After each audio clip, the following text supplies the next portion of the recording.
નમસ્કાર. રામ મંદિર અયોધ્યા 22 તારીખે જે તેનું આખા દેશમાં રામનું સૌથી મોટામાં મોટું મંદિર થઈ રહ્યું છે. જેઓ સરકારે તેને સરકારના આદેશ તરફથી શ્રી મોદી સાહેબના સરકારથી આપને એક મોટું રામ મંદિર બનાવવાનો મોકો મળ્યો છે. અને તે રામ મંદિર લગભગ કેટલાય દિવસોથી ચાલુ હતું. તેનો ફાળો આપણા દેશમાં જેટલા રાજ્યો છે તેટલા રાજ્યોમાં ઉઘરાવવામાં આવ્યો હતો.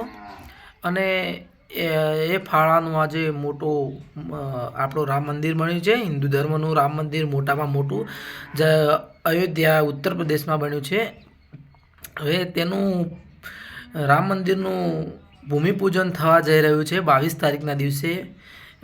તો આપ સૌને વિનંતી કે ત્યાં કોઈએ ભીડભાડ કરવા, આટલી પબ્લિક તો ત્યાં સમાય નહીં, કોઈએ ભીડભાડ કરવા જવું નહીં. પરંતુ આપણા ઘરે આપણને એક આટલી પડીકી આપી છે નાની, એ પડીકી અને એક તેના લેખ લખેલો છે. તેની એક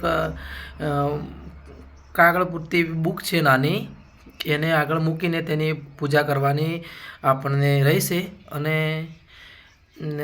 બીજી વસ્તુ કે જે અયોધ્યા મોટામાં મોટું જે રામ મંદિર બનાવવા મ્યુઝિયમ છે તેમાં આપણા ગુજરાત રાજ્યનું ઘરેણું આપણે કહીએ તો પણ ઓછું પડે.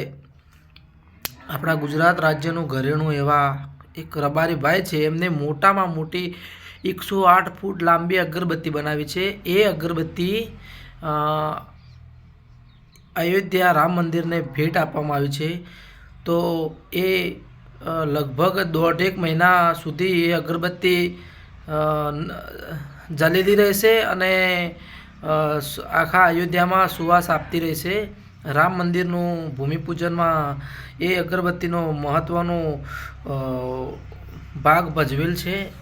એટલે આપણે સૌએ ભેગા મળીને 22 તારીખના દિવસે સરકારને અમુક આવેદનો દ્વારા શ્રી ભૂપેન્દ્ર પટેલને સાહેબને વિનંતી કરી છે કે 22 તારીખના દિવસે જાહેર રજા રાખવામાં આવે અને આપણા ધર્મનું આપણે પાલન કરવું એ આપણો ધર્મ છે.